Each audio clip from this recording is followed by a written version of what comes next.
Welcome back. You're watching Checkpoint. Thank you for staying with us. It's finally the second hour of the show.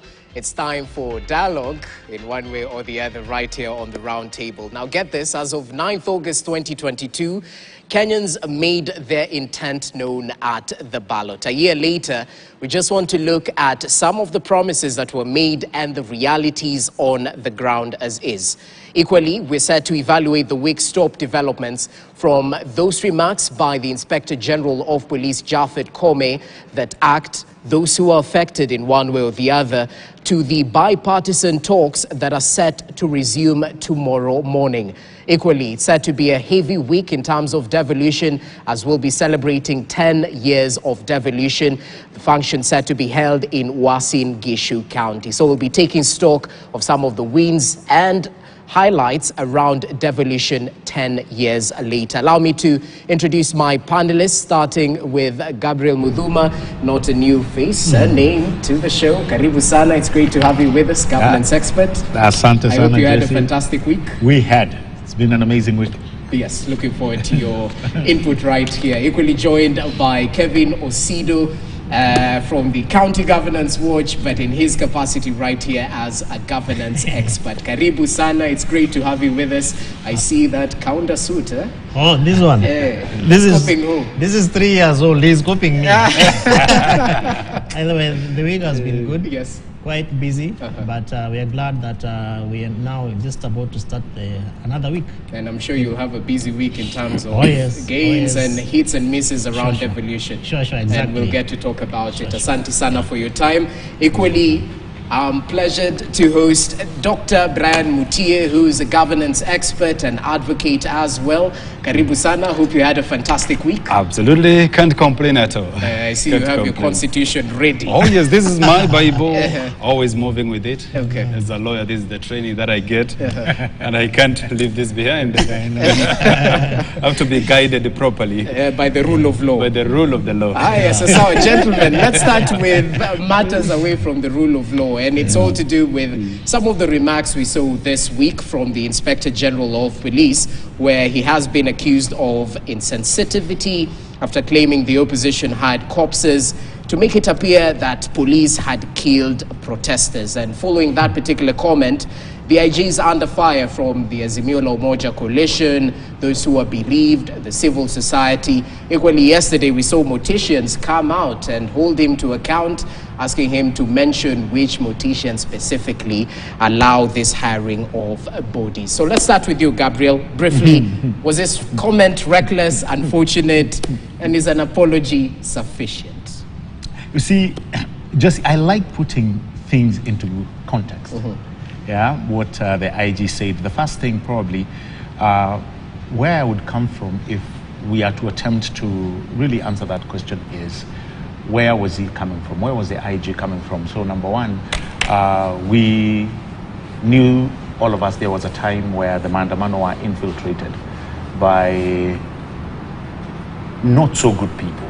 And to an extent, some members of the civil society had actually mentioned there were militias within the Maandamano. The funny thing is that the organizers of the Maandamano did not even raise that issue up of the militias.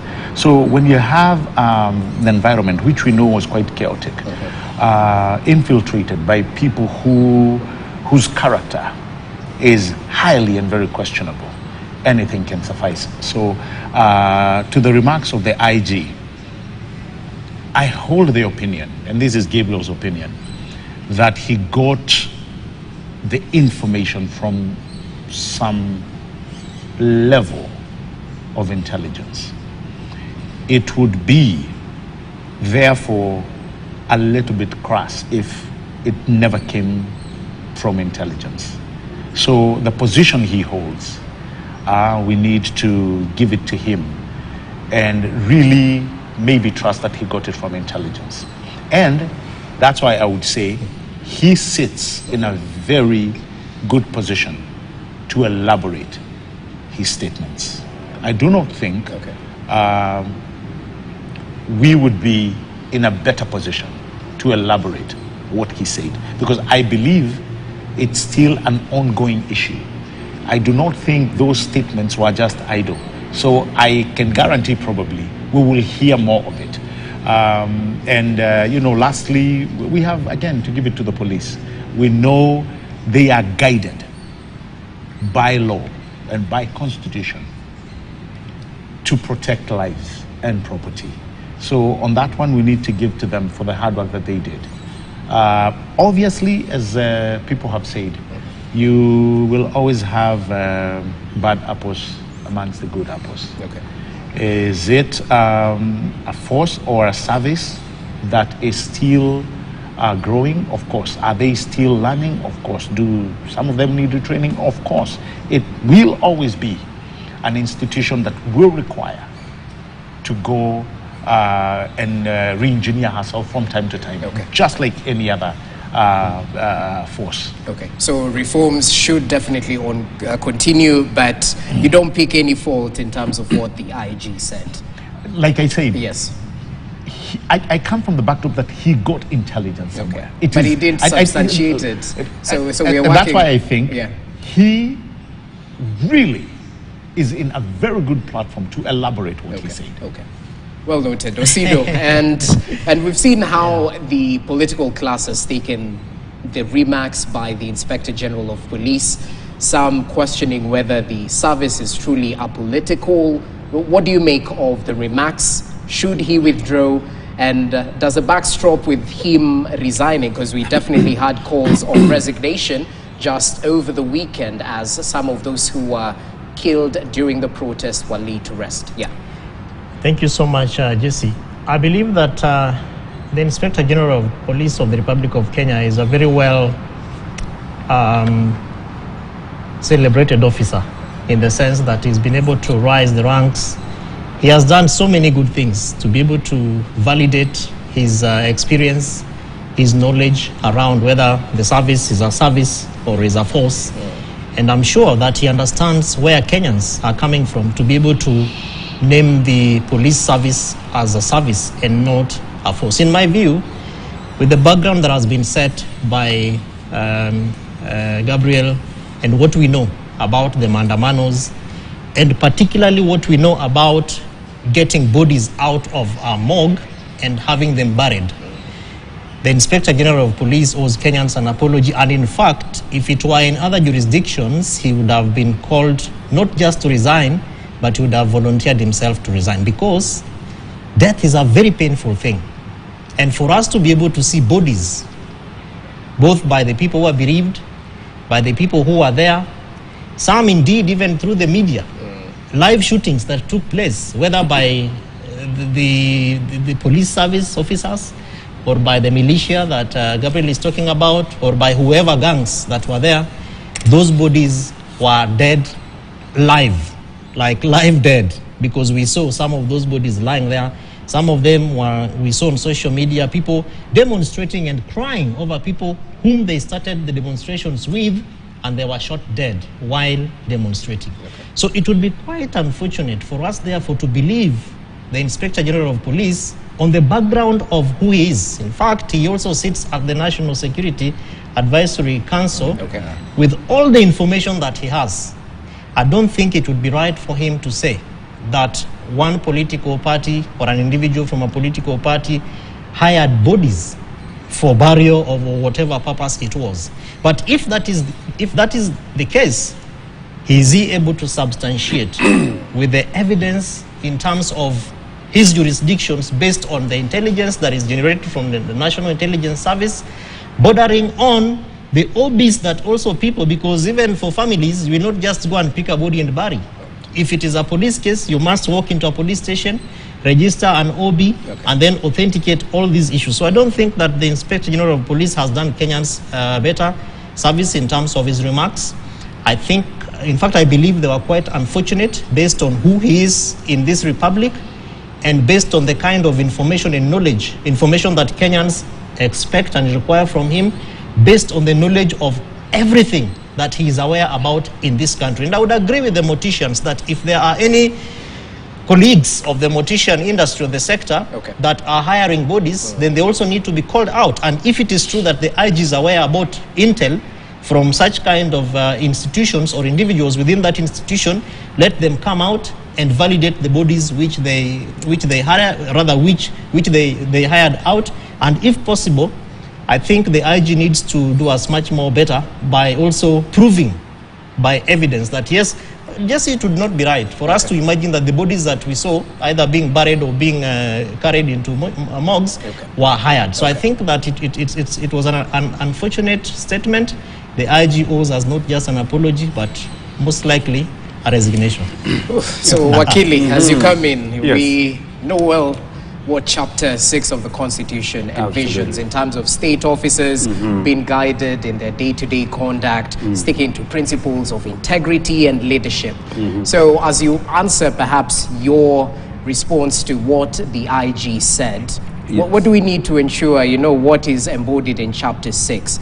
That decisions are not influenced by favoritism one way or the other, it's all impartial. Exactly. And just to tie the same question with what the establishment of the IG as an office, of course, under Article 244 of the Constitution, under subsection A, of course, it says that the National Police Service shall strive for the highest standards of professionalism and discipline among its members. And also subsection E says that it shall foster and promote relationships with the broader society. Those are very key provisions of the Constitution, Rogers and the company, from where I'm seated as embedded in the Constitution, and going by the utterances of one Koome as the IG.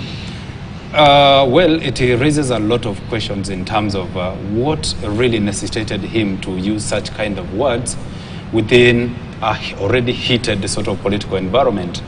I want to say that in Uganda they say, if you listen to the boys, also listen to the girls. We have listened to the boys in the name of Koome, and we have also listened to the girls in terms of the political wing, which is actually the aggrieved side, which is saying something went wrong. And of course, this being such an emotive topic of late, because the other day I saw a member of parliament leaving, I think I was seated where I am right now, leaving the table because somebody was trying to devalue the essence of what transpired, and that was Bwana Kaluma, an MP of Parliament. And you can see how this being an emotive issue is actually being received from each quarter. And when you see the kind of issues we are discussing about loss of lives, using people as human shields, people dying during mandamanos, these are pertinent issues that need to, find their position within the bigger legal framework in the name of the Constitution, whether we are really keeping full fidelity to the Constitution or we are just acting under the whims of politics. From where I'm seated, I want to say that world over, you have seen demonstrations happening in Middle East, you have seen Turkey, Greece having one of the most, combative, demonstrations, but never ever have we ever seen the use of live bullets, against, the demonstrators. Likewise, we have never seen the kind of weapons that are being used during the same mandamanos by the citizens or the participants. And when you see citizens also conducting themselves in a way that really raises the question of, what is it that the police are supposed to do at that particular point when they are being confronted so vigilantly by people who are having crude weapons, machetes, and others also who perhaps have bullets, guns in the name of demonstrators. So that really puts us in a very, precarious position as a country in terms of our conduct, both the side of the citizens and also both the side of the, of the security organs. And I have to ask this before Gabriel comes in. We have a proposal on the floor of the House in terms of, regulating this protest. At the end of the day, the organizers should be held accountable. Civil society have questioned this as a way of perhaps clamping down on these freedoms and expressions. What say you briefly as per the law? Is this negating or taking us forward? I think it's sanitizing the environment, the whole ecosystem for mandamanos or for demonstrations, in the sense that the laws that we have are very weak. They are somehow outdated. Something needs to be done in terms of addressing some of the gaps that are existing. For example, You cannot just wake up each day and every morning with whatever you feel and just engage, the police and also the destruction bit of it. You can see the kind of looting in terms of the downgrading of the economy that we have experienced as a country by the looters. If a group of people are able to organize themselves and get into a supermarket, loot, to me that does not have any space in any given democratic space, in the sense that somebody has to be accountable. And that's why that law is actually trying to address some of the gaps that we have experienced as a country, that somebody need to take accountability, somebody need to be accountable, and somebody need to answer 1 or 2, 3 questions in terms of the actions that he has taken. You agree, Mutuma? Yeah, to an extent, and that's what I was saying, Jesse. There are several things we have to put into perspective. I'll ask you a question before I talk about the freedoms that Wakili has talked about. You saw on social media, and it was all over, and most people are laughing at it, when you had people who had very crude weapons chasing the police. You remember? Yeah. And they would throw stones, and actually they were making fun that the police were running away. Yet these were people who are holding guns. So when you corner them, what do you expect them to do? And I remember the IG of police actually asked that question. You're coming to me with rocks and simis and machetes. I have a gun. What do you expect me to do? Arrest me. All right? Well, the Constitution might say that. You have to look again. You have to look at the environment. Who are you arresting? This is a mob coming to you. Right? Jesse, the other thing, when and this you've seen in so many places, you've gone to banks. Most banks, you have a policeman outside who are guarding these institutions, and most of the time they have guns, right? Yeah. You'd expect those guns are ready to protect that premise. Should thieves come in, right? That is why you have a police officer, 1 or 2, with guns. We've seen money transported, escorted by police with guns. So here you have a group of people coming into a supermarket, really not to go and sing like you would go into a choir. They have come for destruction of probably both life and property. And you have policemen with guns. What do you expect them to do? They swore to protect lives and property.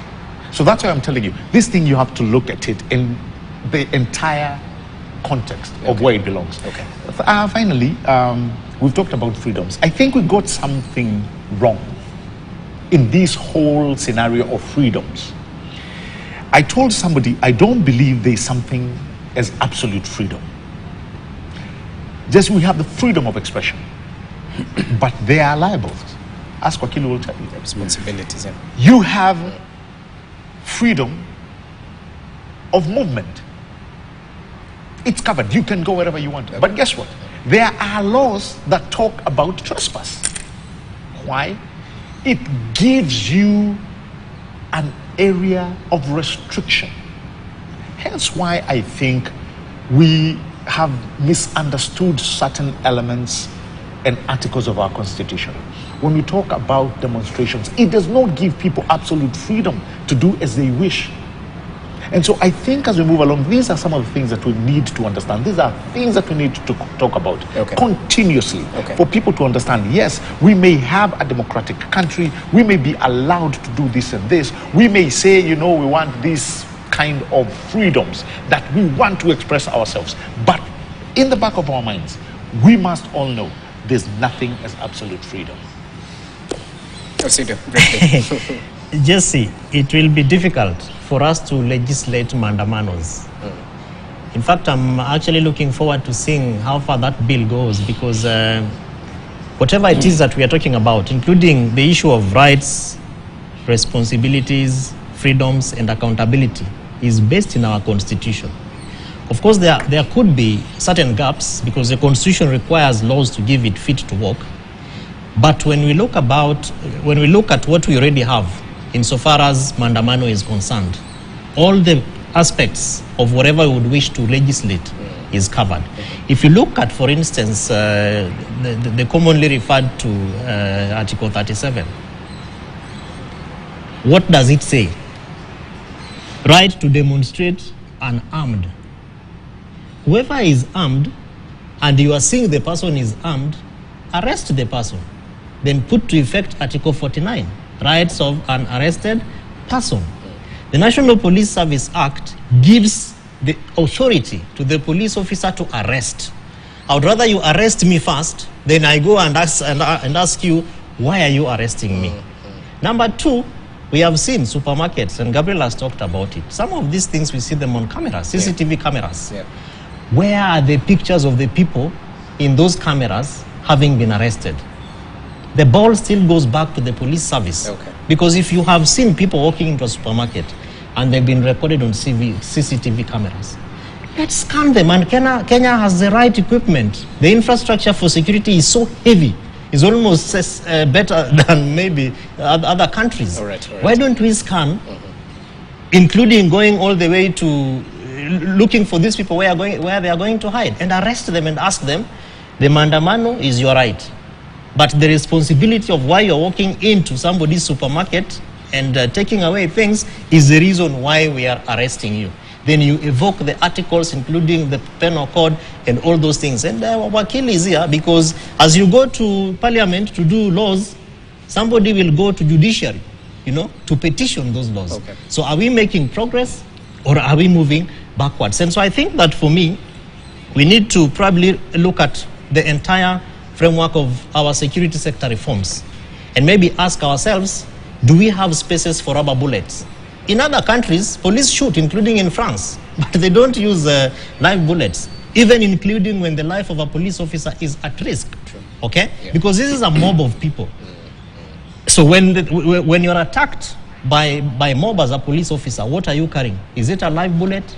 And then the other questions that beg Jesse would go into the deployment of police officers, which is why the people who organize mandamanos also need to be held accountable.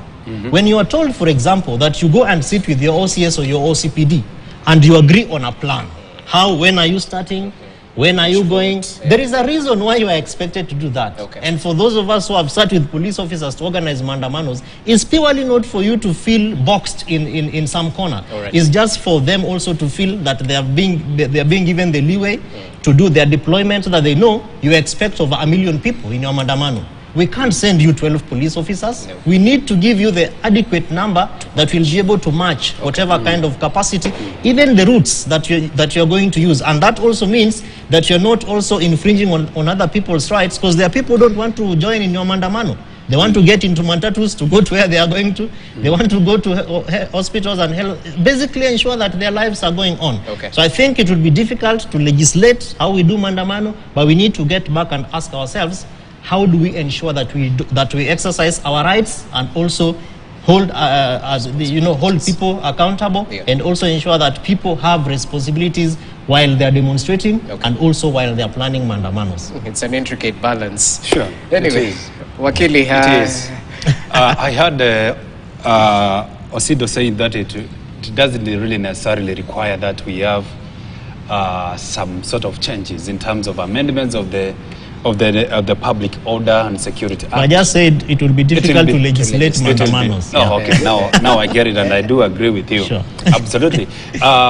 In fact, as I listen to him, one of the striking issues that comes in my mind is the political environment, is there political goodwill to support the same? Well, I must say that the government of the day, the Kenya Kwanza side of the government, the beauty of it is that it has the numbers. Any piece of legislation in parliament that it wishes to see the light of the day, itapita tu asubuhi. It will see the light of the day in the morning. So to me, I'm not worried about that. And I'm really excited to see this going through in parliament, because of course it cannot just be business as usual when we see whatever we see on TV. Right. This is not what happens as a best practice in terms of demonstrations worldwide. There's a conduct, there's a clear way how people engage in terms of demonstrations. You will see peaceful, processions in other countries. And we have seen them here as well. And I remember teachers go to the streets, even lawyers, doctors. Until when tear gas Yeah, he has a point as And I well. was able to draw a very big contrast because at some point Kenya did demonstrations and South Africa was also doing the same at the same time. day, So there was a huge contrast in terms of how we are conducting ourselves. Okay. Again, the police per se are not angels. Sometimes you may see a very, peaceful procession here in Kenya, but all of a sudden you see a tear gas lobster, being just thrown in the middle. Then you ask yourself, I thought these people were really serious. I mean, peaceful. Yeah. Okay. Only to see, a tear gas just being thrown in the middle of them. Then you see everybody's scampering for safety. Then you ask yourself, okay, well, sometimes we may blame the police, but sometimes they overdo what they are supposed to do. Exactly. Those excesses need to be called out. Absolutely. What's good for the goose is good for the gander. Exactly. Gentlemen, let's shift to matters politics and all to do with the Dialogue 2.0.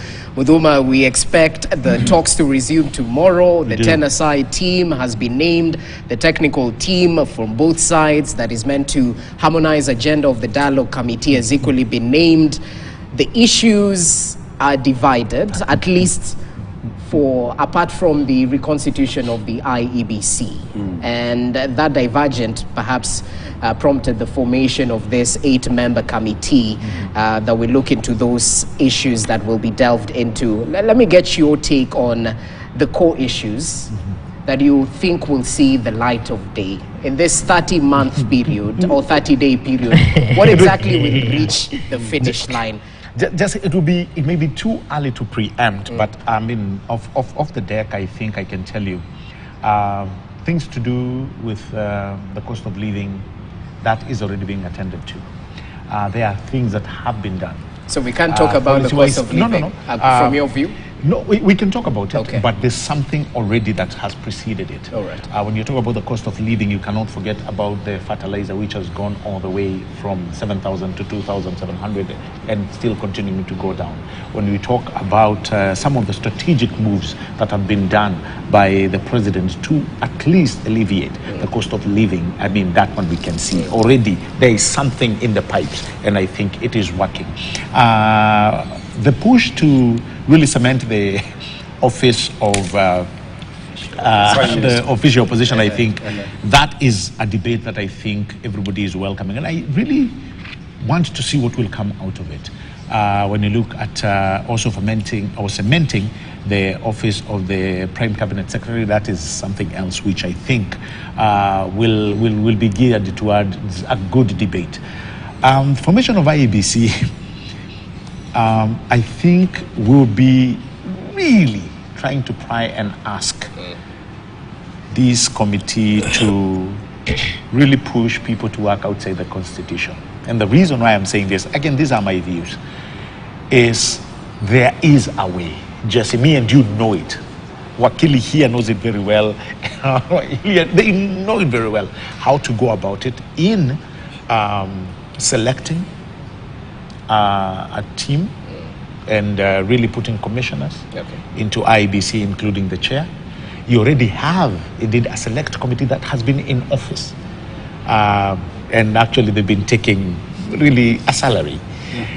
So I do not know how that will go unless you're saying we push and pull and get things working outside the Constitution. But the tragedy of this, Jesse, is that we tried this after the 2017 election. You remember you had the Orengo and Keraito-led team.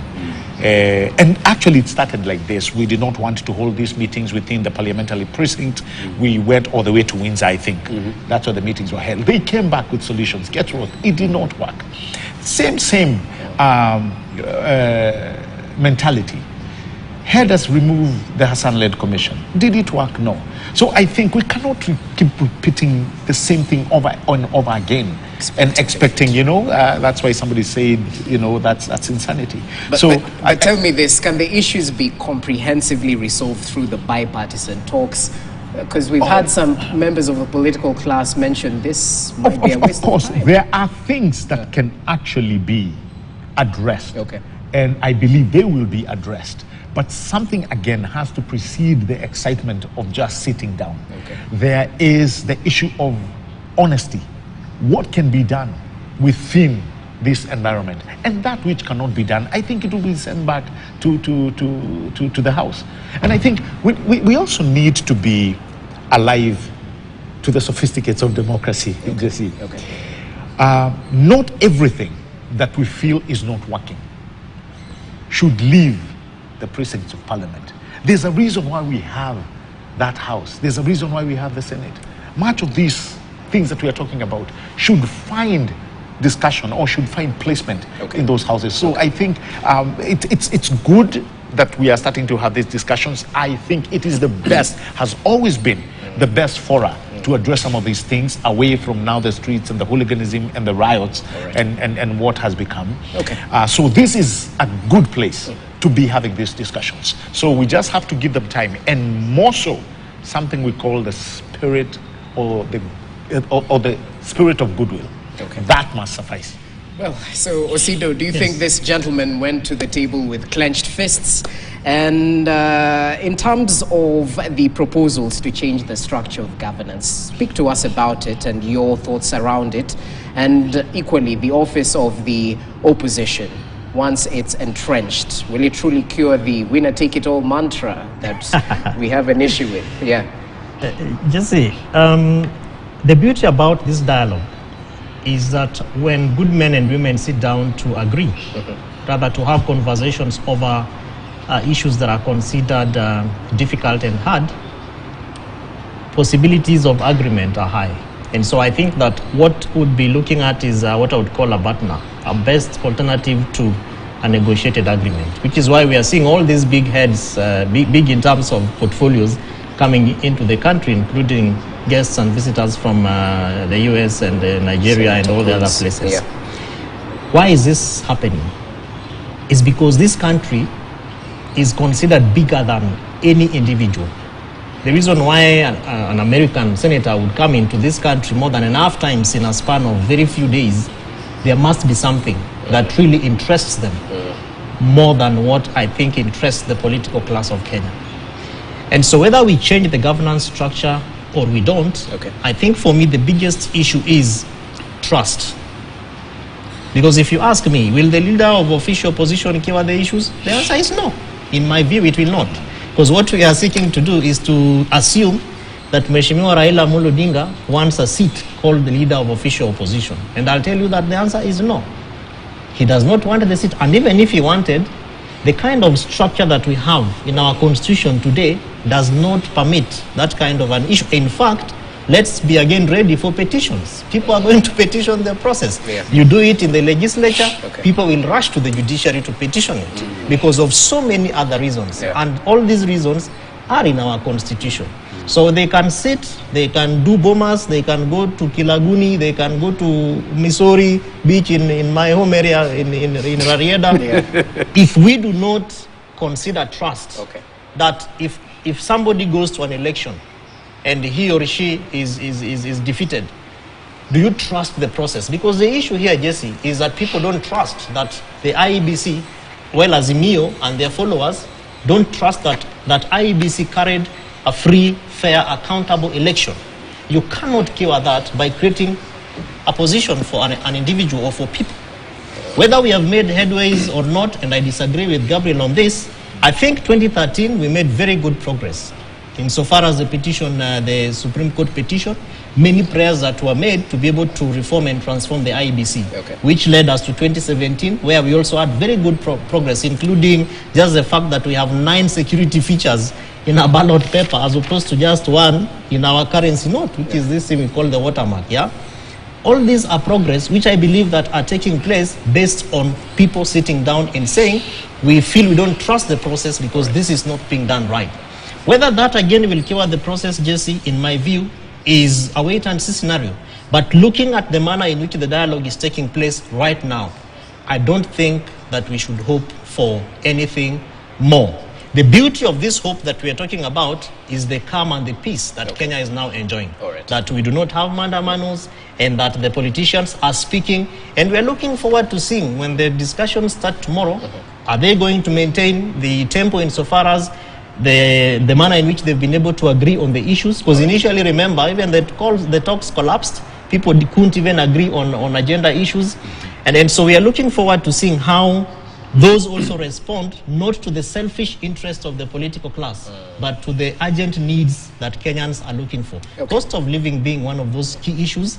I believe, Jesse, that the IEBC concerns are valid, because as we keep saying, there are constituents in this country that don't have representatives in both the county assemblies and also the national assemblies. Okay. They need people to speak for them so that the young men and women in these areas can actually get bursaries. You know, they can be able to get somebody to speak for them insofar as water is concerned, maternal child health issues. No one is doing that because they've lost their members through one reason or another, and they cannot have by-elections because there is no IEBC. Okay. The limitation of boundaries, of course, constitutionally, again, we are due for that process. We need a commission that we can be able to trust. Whether we create offices or we do not create, or we get everyone on the table and we can't trust each other, voila.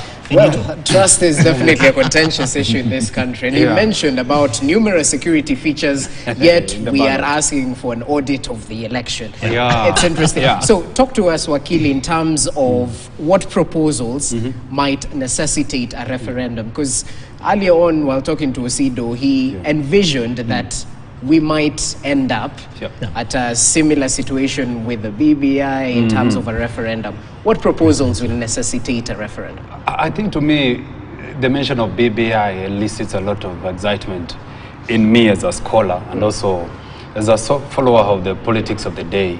And I'm saying this because when you listen to some of the, proposals being done by the president and also his, political wing, is that we need to, one of the elements actually on the list to be discussed at the Bomas is actually the entrenchment of the office of the Prime Minister and also that of the Prime Cabinet Secretary. These are some of the excerpts which were actually in the original BBI version. Well, some people may have trashed the BBI spirit altogether, but to me, if the sound drums that are coming today are anything to go by, then the answers were in the BBI. And I'm saying this because I regret, first of all, as a country, that we really took the route of the pure presidential system. The winner takes it all. It's called first past the post approach or system, where, the winning side just enjoys all the trappings of power.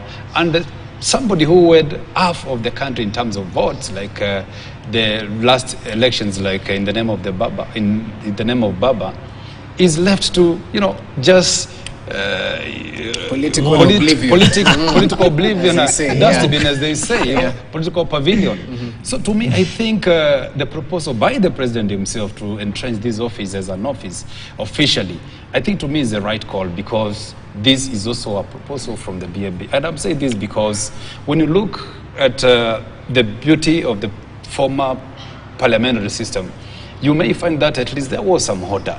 At least aggrieved parties could enjoy something in the government, and they could feel part of the government.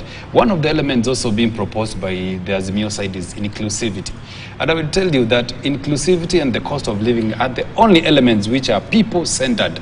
Among the the 5 elements which have been tabled by the two sides, I'll tell you only those 2 are the ones which are really people-centered. They are touching directly the core of the livelihoods of the people. Okay. I'm saying so because when you look at the others are just, issues to do with leaders trying to cement their positions and also to ease their way of getting power back if they do not have it. That's for that matter. Yeah. So I'm sure, first of all, if they sit down together in a good spirit, because negotiators have to put all the cards on the table. If they are all going to negotiate in a good spirit, first of all, they have to have what we call a pre-conference, session. A pre-conference session is where they have, first of all, to agree about the 10 or the 5-point agenda by both sides. Okay. Because, first of all, you and I heard that Kenya Kwanza are not going to entertain the issue of cost of living because they are saying it's being addressed administratively by the Kenya Kwanza administration through taxes, the issues of, bilateral agreements here and there, which I do agree. But for them to agree on the issues that they are going to discuss, to iron out, first of all, they have to iron out the 10 points and then perhaps tweak them, some of them, increase some of them, cut off some of them, and also maybe borrow some outside and then have a proper roadmap in terms of the 10-point agenda that they are going to agree. They may not come with the 10. They may also whittle them down to 6 or 7 or even 4, as long as they are going to do it in a very good, conducive political environment. The problem with that is that these guys are being sent there by their masters. Phone calls will be the order of the day, SMSs, and people being whipped to small groups to agree whether, and also asking their heads there, I mean their leaders there, whether whatever they have, come up is what they really stand for. And that's a reality. But you haven't responded in terms of... BBI. BBI. Yes. When we And find a referendum. referendum, what proposals will lead us to that route? I think to me, the country is ready for those changes. BBI had some good, points agenda, which were whittled down to 9-point agenda through the handshake. And I will tell you for free that when you listen to the president of the day and when you listen to the Azimio, all the suggestions that they are all talking about are all heading towards a referendum. And I'll tell you that under Article 256 of the Constitution, which talks about popular initiative, which is the will by the people to change the Constitution, is now ready. Because every 10 years a Constitution has been implemented, there's always the need to review and see whether this Constitution, has it really served us as we expected? Are there challenges? Are there gaps? How do we narrow what we have seen so far, 10 years down the line? So I'm sure that Osido is a good governance, and he has been following matters of devolution very closely, and he will agree with me. Now, this is the right time, 10 years after, to sit down and take stock, see what changes we can do, and then initiate through what we call either parliamentary system under Article 257 or 256, People's Popular Initiative, and see whether we can really have a better document for us as a framework to govern us in a better way, without these kind of disagreements and lack of cohesion that we have had as a country. Okay, so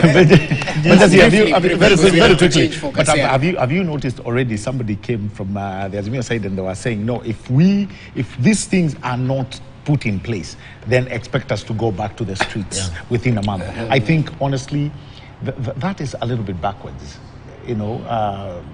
I'm sorry to use that word, but that's what it is. You cannot already start issuing threats and people have not sat down. The one thing I know for sure I would not want to see, to be part of that deliberation, is to try and audit the 2022 election.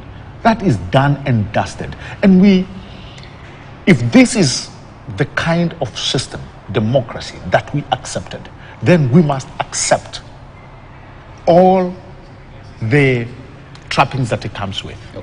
We must realize that there will be a winner and a loser. My good friend, Governor Nyangapuo, lost by less than 2,000 votes. And he conceded and moved on. I know sometimes it feels bad when somebody tells you, listen, you've lost. You need to move on. That is the democracy. You have to move on. Listen, when they talk about 50, no, it doesn't matter. When you talk about 50 plus 1, the plus 1 must be accepted and respected, because that is where people will die. That is what we have accepted as a democracy. Let me take you some place. The greatest democracy in the world. Briefly, Hillary Clinton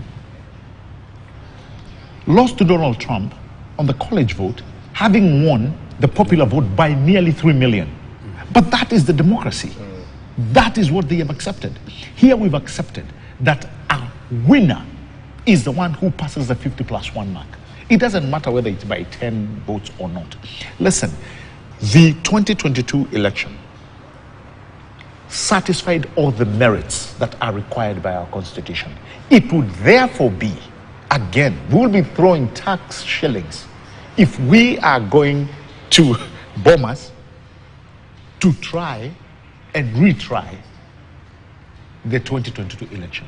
That one I can tell you, again, off the deck, it's a waste of time and a waste of money. And he raised the issue of trust a little bit earlier on, so can we legislate trust anyway? Briefly. That is where I think that Gabriel is missing the point. Because the reason why these conversations are taking place is because of the fact that there is a certain percentage of the population that do not trust the process of arriving at the 50% plus 1. That that the process is faulty. But I think that's off the point I wanted to emphasize on. Referendum, no referendum. On some of the issues, because the Constitution says you cannot change certain aspects of our Constitution without a referendum. What are these? What are some of these aspects? The structure of the executive. Correct. The moment you say you want to have a prime minister, referendum issue. Prime cabinet secretary. You say you want to have a prime cabinet secretary, entrench it because it is not there. Referendum issue. Are Kenyans ready for a referendum? No. Is it possible to have a popular parliamentary process? Takes us to 2008. Where we had the Kenya National Dialogue and Reconciliation Accord, where there was actually an act that created the office of the Prime Minister. And that is the only way to deal with the issues we have right now. Referendum-wise, it will fail. Kenyans are not ready. And interesting to note, remember the last time we held a referendum during the first term of a president? Precisely. How it went down? I'm pretty sure the political class wouldn't be smiling on that. So anyway, let me say that. We have to talk about devolution. Just 2 seconds. Our time is almost up. When you say Kenyans are not ready for a referendum, I think I just want to disagree a little bit on that. With due respect. If Kenyans were able to come up together and mass and topple the Moi era government, which by all means I think it had overstayed in power, and the people really wanted that change. And you know, the spirit that came in 2002 was an indication that anything can be done in this Kenya. With the repealing of Section 2A of the Constitution, by that time really opened the eyes of Kenyans. I get the context that you're painting, but how much was a dollar against a Kenya shilling in 2002? Well, it was a little bit low. And today? It is high, but dynamics change. Of course, the global market is very open for us. Therefore, those are really beyond us as a country. There are other actors and other factors which are really impacting on the economy in the sense that in the way the direction the country has taken. All right. Yes. I think we should talk about this oncoming week, matters to do with the Devolution Conference, celebrating 10 years, and I think you all agree county governments have indeed matured over time since 2013 when we adopted this devolved system of governance. Osido, I'll start with you, and just briefly, let's look at the wins so far, but equally the challenges. 10 years later, national government is yet to surrender some of these functions to the county government, and we all know what the Constitution provides. Functions be transferred to county governments together with the attending assets, be it resources, budgets, personnel, whatnot. Speak to us about what you're envisioning even as we look to mark this 10 years of devolution. So I wouldn't really emphasize on the gains because county governments have really done quite well. In fact, almost all of them have done enormously well. County assemblies have passed the requisite relevant legislations to support governors to be able to do their work in terms of executive to implement service delivery aspects. We have seen public participation to a level of certain counties, even petitioning processes that they felt were not that did not follow proper public participation requirements and processes. We have seen monies, counties also innovating, like Ipia, to be able to come up with a county bond to enhance their own source revenue as opposed to a reliance on national government to disburse their resources.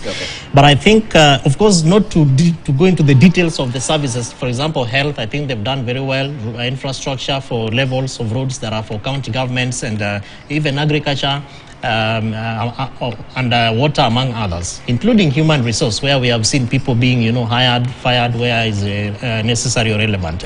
But I think there are challenges that still need to be dealt with, and one of those you rightly mentioned, which is a fully devolution of functions that are supposed to go to county governments. And we have seen the national government still curtailing, for example, functions like health. There is no business His Excellency the President has to be talking about community health promoters, whether you want to call them promoters or volunteers. Boss, it is not your responsibility, it is not your work, it is not for you. Constitutionally, it is the function of county governments. And surprisingly, Jesse, the national government has given county governments 130 billion to be able to share among 47 counties on health service delivery, and they have maintained 150 billion for health. Why is that happening? Health is devolved. The only responsibility that national government has is for policy making. And we can say that over and many other things. Let me interject on the same. Because he's saying that the president has no business in actually interfering in the matters of health at the county level. No business talking about community health promoters, not interfering in business of counties. Well, I may say that is all addressed by the Constitution. Okay. Let me read for you on Article 187. Please read. Functions or power of government at one level may be transferred to a government at the other level by an agreement between the governments if the function or power would be more effectively performed or exercised by the receiving government, and the transfer of the function or power is not prohibited by the legislation under which it is to be performed or exercised. In other words, what I'm trying to say, you and I know that health issues have been a very thorny issue in this country. Yes. Issues of coordination, issues of funding, issues of corruption, issues of maladministration, and so on and so on. Well, we also agree that the Constitution still is in its nascent. 10 years is still, a short period to stabilize all the provisions of the Constitution as far as matters such as health are concerned. And what this Constitution is trying to kill or to cure in terms of that kind of aspect of health, for example, as a service issue, is that at any point the citizens will never be left unattended. In the event one wing or one tier of the government is actually in a situation. For example, you saw what happened in Nairobi under the Songo administration. Right.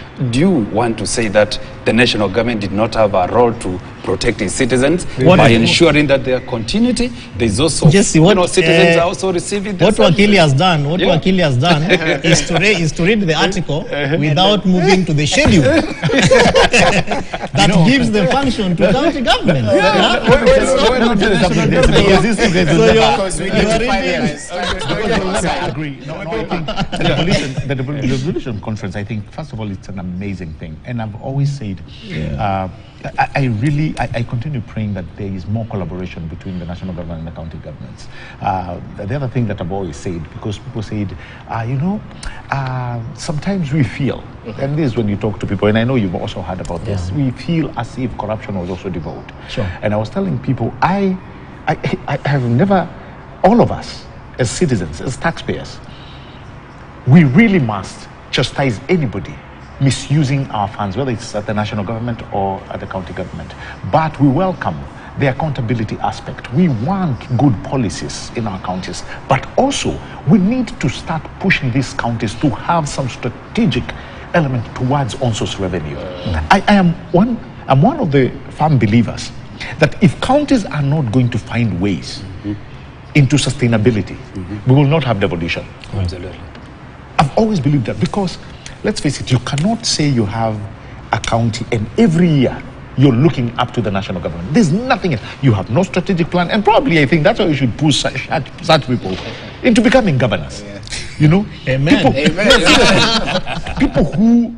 People who understand Devolution, what it means. I just saw the other day the Busia Integrated Industrial Park, and I was just thinking, if Dr. Wakili, think about it, if all governors would form a depository of ideas that will marinate, whether you're looking at it regionally or within their counties. Actually, there is at Council of Governors, there is a unit called Marifa Center that does exactly that. I would really want to see something like that happening, because that is the only way we can realize the true meaning of devolution. But if we have these funny governors who come in and the only thing they are thinking is upwards towards what's coming from the national government, we are going to lose it. We need people to be, what must come out of this county? What other businesses must we invoke in such a way that the only time we call the national government is to sort our deficit? But we are running our budget to the nearly 80%. That is what devolution. But that's also provided in the Constitution that governors and the counties may borrow or may resource mobilize elsewhere and be, the national government become the guarantor of the same. But they are lazy; they can't do that. Exactly. That's why Brian fears from the national government.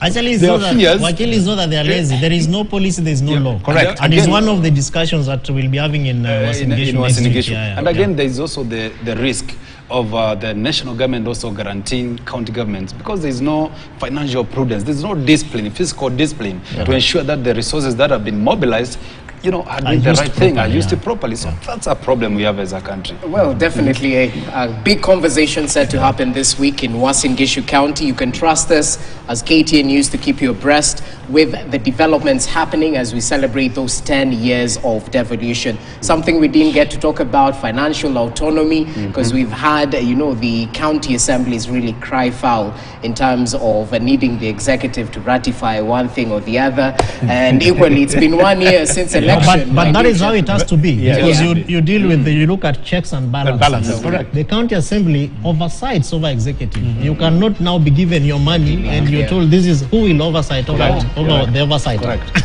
Okay. Hi, gentlemen. Asanteni sana for your time. It's been 1 hour. How time flies. Absolutely. Exactly. We didn't get to talk about 1 year since the 2022 general election. Oh my. Hits and misses. A day like this, we are still waiting. Tell me, a day like the tension was high. A day like this, somebody was saying, we know.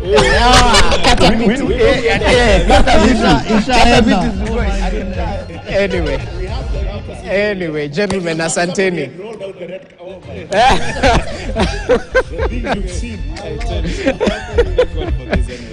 It's political maturity at the end of the day. Asanteni sana, Wakili Mutie. It's a pleasure to have you with us. Osido, all the best in Uasin Gishu as you look into devolution matters, and our governance expert Muduma, always a pleasure to have you with us. That brings us to the end of tonight's edition of Checkpoint. I hope you have a fantastic start to the week. Good evening. My name is Jesse Rogers.